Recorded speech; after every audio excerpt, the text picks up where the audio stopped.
Hello everyone. আজকের ক্লাসে আবার আমরা ইংলিশ রিডিং প্র্যাকটিস করব। আর আমাদের আজকের যে গল্পটা আমরা আজকের ক্লাসে পড়ব সেটা কিন্তু পাস্ট টেন্সে ডিসক্রাইব করা হয়েছে বা ডিসক্রাইব করা রয়েছে। তো চলো আজকে রিডিং ক্লাসটা শুরু করি। আজকে যে স্টোরিটা পড়ব তার টাইটেল হচ্ছে two frogs. One day two frogs fell into a churn of milk. They swam round and round and tried to hop out. As there was no solid support under their feet, it was not possible for the frogs to hop out and escape. After some time, one of the frogs said, I am completely tired. I can't swim any longer. I am giving up. He gave up and went down to the bottom of the churn. He was drowned. The other frog said, I will go on swimming. I hope something will happen and save me. So he went on swimming. His movements churned the milk and turned it into butter. After some time, the frog climbed up on the pat of butter and hopped out of the churn. So, the moral of the story is God helps those who help themselves. তো দেখো কি দারুণ একটা গল্প আবার আমরা আজকে পড়ে নিলাম।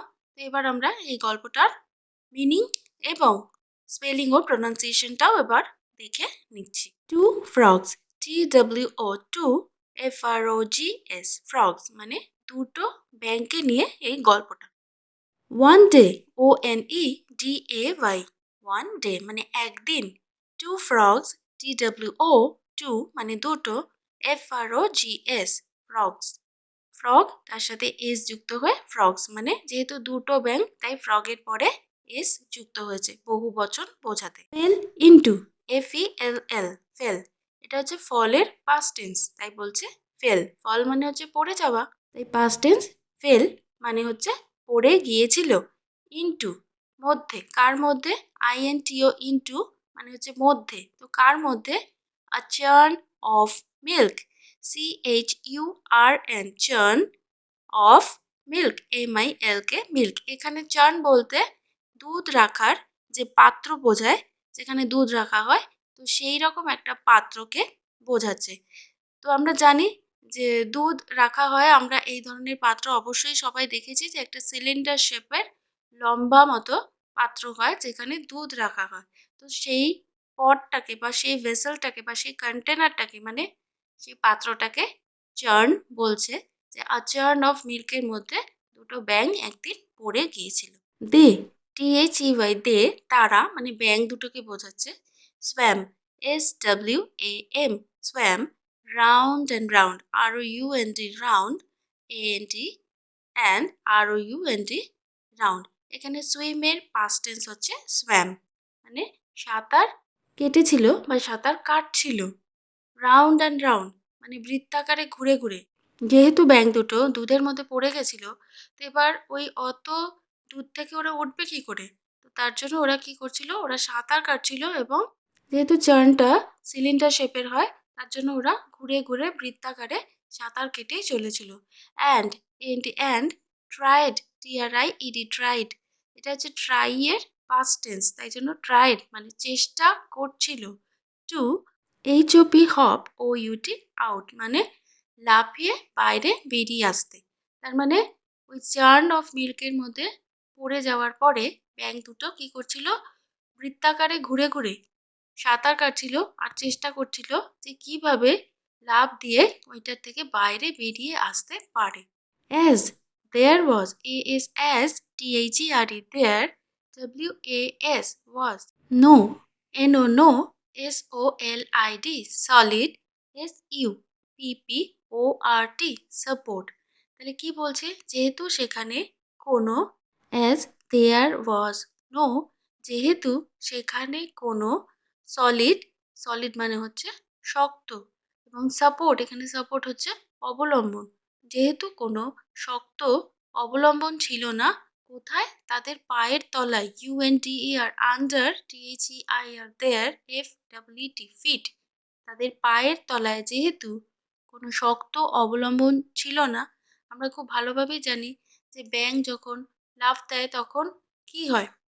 পায়ের তলায় মাটি থাকে কিংবা কোনো শক্ত সাপোর্ট থাকে যেখান থেকে ভর দিয়ে ওরা লাফাতে পারে। কিন্তু যেহেতু ওরা দুধের মধ্যে পড়ে গেছিল, তাই নিচে তো কোনো শক্ত সাপোর্ট ছিল না, পুরোটাই তরল বস্তু, তো তার জন্য ওরা লাফাতে পারছিল না। It was not possible for the frogs.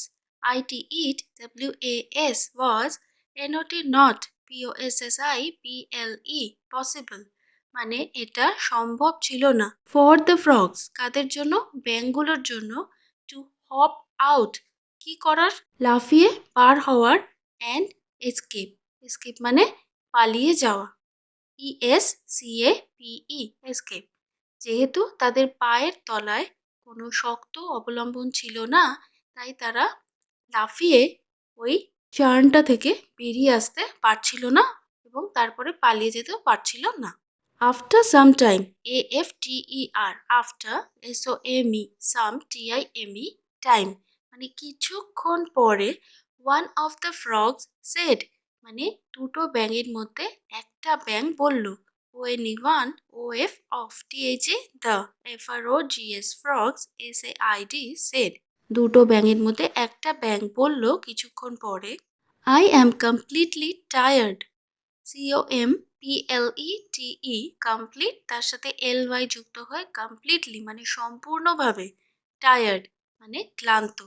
আমি সম্পূর্ণরূপে বা সম্পূর্ণভাবে ক্লান্ত, কারণ এতক্ষণ ধরে ওই দুধের মধ্যে ঘুরে ঘুরে সাঁতার কাটছে, তো সাঁতার কেটে কেটে কি হচ্ছে, ও টায়ার্ড হয়ে গেছে বা ক্লান্ত হয়ে গিয়েছে। I can't swim any longer, আমি আর বেশিক্ষণ সাঁতার কাটতে পারবো না। এখানে লঙ্গার এই শব্দটা কিন্তু সময় বোঝাতে ব্যবহার করা হয়েছে। দেখো, লঙ্গার কিন্তু লম্বা সেই অর্থেও ব্যবহার করা হয়, কিন্তু এখানে এনি লঙ্গার মানে আর বেশিক্ষণ, এটা বোঝাতে ব্যবহার করা হয়েছে, মানে সময় বোঝাতে কিন্তু এই এনি লঙ্গার কথাটা ব্যবহার করা হয়েছে। তো এখানে কি বলছে? আই কান্ট, কান্ট মানে হচ্ছে ক্যান নট, তাহলে CAN, তারপরে NOT, ক্যান নটকে কন্ট্রাক্টেড করে বা ছোট করে লেখা হয়েছে can't, can't, I can't swim, SWIM, swim, SWIM, swim মানে হচ্ছে সাঁতার কাটা, মানে আমি আর বেশিক্ষণ সাঁতার কাটতে পারবো না। আই অ্যাম গিভিং আপ, মানে আমি এখানেই আমার হাল ছেড়ে দিচ্ছি, মানে ও অনেকক্ষণ ধরে সাঁতার কেটেছে, এবার ও টায়ার্ড হয়ে গেছে, আর এবারও ছেড়ে দিচ্ছে, মানে এখানে I am giving up, GIVING, giving, UP, up, giving up মানে হচ্ছে হাল ছেড়ে দেওয়া, মানে আমি ছেড়ে দিচ্ছি, আমি আর পারবো না, যা হবে হবে, দেখা যাবে। এবার দেখো, এইখানে যে সেন্টেন্সটা আমি এতক্ষণ বললাম, এটা কিন্তু ডায়ালগ, মানে একজন মানুষ কি বলছে তার সেই কথাটাই যখন তুলে দেওয়া হয় সেটাকেই কিন্তু বলছে ডায়ালগ। আর ডায়ালগ কিন্তু সব সময় প্রেজেন্ট টেন্সে থাকে। তাই I am completely tired, I can't swim any longer, and I am giving up, এই তিনটে সেন্টেন্স কিন্তু দেখো প্রেজেন্ট টেন্সে আছে, কারণ এটা একটা ব্যঙ্গের উক্তি বা ওর dialogue. He gave up, he, GAVE, gave up, এই বলে ও কি করলো, ও ছেড়ে দিল। And went down, went down এটা হচ্ছে গোয়ের পাস্ট টেন্স, ওয়েন্ট মানে চলে গেল, কোথায় চলে গেল?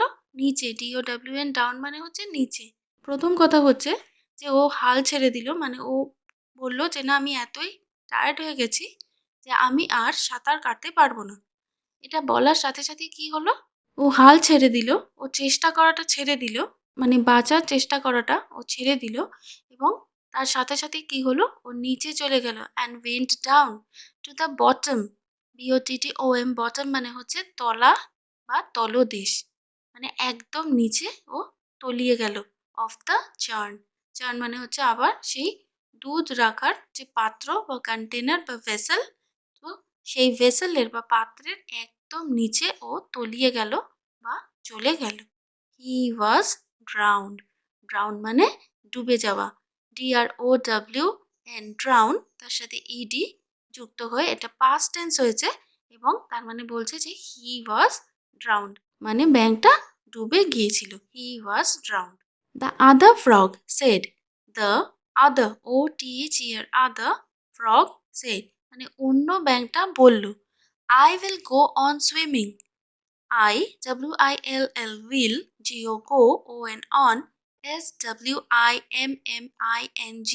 এখানে দেখো যেখান থেকে ইনভার্টেড কমা শুরু হয়েছে সেখান থেকে কিন্তু আবার ডায়ালগ শুরু হয়েছে, আর যেখানেই ডায়ালগ শুরু হয়েছে সেখানে কিন্তু দেখো সেন্টেন্সেস গুলো কিন্তু আবার প্রেজেন্ট টেন্সে বলা হয়েছে। ঠিক আছে, I will go on swimming মানে আমি সাঁতার কেটে যাব। ঠিক আছে, অন্য ব্যাংকটা বলছে তখন যে আমি কিন্তু সাঁতার কেটেই যাব। আই হোপ, HOP, হোপ মানে হচ্ছে আশা। I hope something, SOMETHING, something মানে কিছু। উইল হ্যাপেন, HAPPEN, হ্যাপেন মানে ঘটবে। আমার আশা যে কিছু ঘটবে। And save me, SAVE, save, ME, save মানে হচ্ছে রক্ষা। মানে বলছে যে আমার আশা যে এমন কিছু ঘটবে যাতে আমি রক্ষা পেয়ে যাব বা আমি বেঁচে যাব, তাই আমি কিন্তু সাঁতার কেটেই যাব। আর এটা বলার পরে ও কি করলো? So he went on swimming. এটা বলার পরে ও কিন্তু সাঁতার কাটতে থাকলো। হি ওয়েন্ট, গো এর পাস্ট টেন্স, ওয়েন্ট, সুইমিং। তো এটা বলার পরে ও সাঁতার কাটতে থাকলো। ঠিক আছে, হিজ মুভমেন্টস মানে ওর এই যে নড়াচড়া, ও যে সাঁতার কাটছে কাটছে তো তাতে কি হচ্ছে, অনেক নড়াচড়া হচ্ছে। MOVEMENTS, মুভমেন্টস মানে তার এই এত নড়াচড়াতে কি হলো? চার্নড দ্য মিল্ক মানে দুধটা, এখানে চার্নড, CHURNED, দেখো এর আগেই আমরা একটা চার্ন পড়েছি, তো এখানে কিন্তু চার্নটা দুটো অর্থে ব্যবহার হয়েছে। একটা বোঝাচ্ছে দুধ রাখার পাত্র বোঝাতে, আরেকটা চার্ন বোঝাচ্ছে মন্থন বোঝাতে। ঠিক আছে, মন্থন, CHURNED, মন্থন মানে দুধটাকে যখন ঘেটে ওটা থেকে বাটার তৈরি করা হয় বা মাখন তৈরি করা হয়, সেই যে প্রসেস বা পদ্ধতি সেটাকেই বলছে চার্নিং। তো এখানে সেই অর্থটা ব্যবহার করা হয়েছে। হিজ মুভমেন্টস মানে ব্যাঙের অত নড়াচড়াতে কি হলো? চার্ন the milk and turned it into butter. এখানে টার্নড ইট মানে পরিণত করা, TURNED, পরিণত করেছিল, ইন্টু বাটার, বাটার হচ্ছে মাখন। তাহলে ওর ওই অত নড়াচড়াতে দুধটার মধ্যে অনেক ঘাটাঘাটি হলো। তো এইভাবেই কিন্তু দুধ থেকে মাখন তৈরি হয়। তো অনেক ঘাটাঘাটি হওয়ার ফলে কি হলো? দুধটা কিন্তু আস্তে আস্তে মাখনে পরিণত হলো। ঠিক আছে, আফটার সাম টাইম, কিছুক্ষণ বাদে, দ্য ফ্রগ ক্লাইম্বড আপ। আচ্ছা, এখানে একটা কথা বলি, CLIMB, এটা হচ্ছে ক্লাইম, এখানে বিটা কিন্তু সাইলেন্ট, তার সাথে ইডি যুক্ত হয়ে এটা পাস্ট টেন্স হয়েছে আর উচ্চারণ হচ্ছে ক্লাইম্বড, ক্লাইম্বড আপ।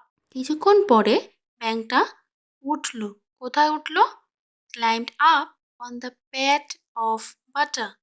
এখানে প্যাড বলতে কিন্তু মাখনের একটা ছোট টুকরো বোঝাচ্ছে, যার ওপরটা ফ্ল্যাট বা সমান। তো এরকম একটা বাটারের টুকরোর ওপরে ব্যাঙটা উঠতে পারলো।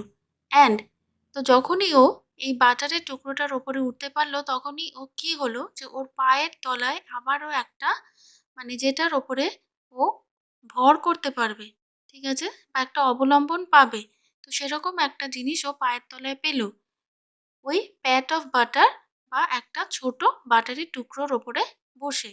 অ্যান্ড হপড আউট, এখানে হপ, HOP, হপ মানে হচ্ছে লাফানো, তার সাথে ED, HOPPED, hopped, OUT, out মানে লাফিয়ে বাইরে বেরিয়ে গিয়েছিল of the চার্ন। After some time the frog climbed up on the Pat of butter মানে কিছুক্ষণ বাদে ব্যাঙটা একটা ছোট মাখনের টুকরোর ওপরে উঠতে পারলো। And hopped out of the churn এবং লাফ দিয়ে ওই চার্নের থেকে বাইরে বেরিয়ে গিয়েছিল। আর এইভাবে দেখো ওর এই বুদ্ধির জোরে এবং ওর এই ইচ্ছার জোরে কিংবা আশার জোরে যে হ্যাঁ আমি সাঁতার কাটতেই থাকবো। আমার বিশ্বাস যে কিছু না কিছু অবশ্যই হবে যেটা থেকে আমি রক্ষা পাবো। তো ওর এই বিশ্বাসের জন্য, ওর এই আশার জন্য ও কিন্তু চেষ্টা চালিয়ে গেছে এবং এইভাবে ও ওর প্রাণে বেঁচে গেল। এই গল্পটা থেকে আমরা এটাই বুঝতে পারছি যে জীবনে কখনো হতাশ হইও না বা কখনো আশা ছেড়ো না। নিজেদের চেষ্টা চালিয়ে যাও। আর তারপরে এই গল্পের মোরাল যেটা বলছে যে গড হেল্পস দোজ, মানে ভগবান তাদেরকেই সাহায্য করে। হেল্প মানে সাহায্য করা।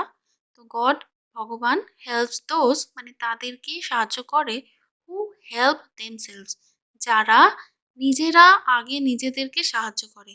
হু হেল্প দেমসেলভস, ঠিক আছে? তার মানে ভগবান তাদেরকেই সাহায্য করে যারা আগে নিজেদেরকে নিজেরা সাহায্য করে। তাহলে দেখো যে আজকের এই গল্পটা থেকেও কিন্তু আমরা অনেক কিছু শিখতে পারলাম, অনেক নতুন শব্দ জানতে পারলাম, তাদের স্পেলিং, প্রনাউন্সিয়েশন আর তার সাথে মিনিং। তো আজকের এই ক্লাসটাও আশা করছি যে তোমাদের সবার জন্য খুবই ইউজফুল হয়েছে। দেখা হবে তাহলে তোমাদের সাথে আবারও পরবর্তী একটা ভিডিওতে আরও একটা ইউজফুল কন্টেন্টের সাথে। ততক্ষণ অবধি সবাই ভালো থাকো, সুস্থ থাকো, stay safe and healthy. Bye bye and thank you.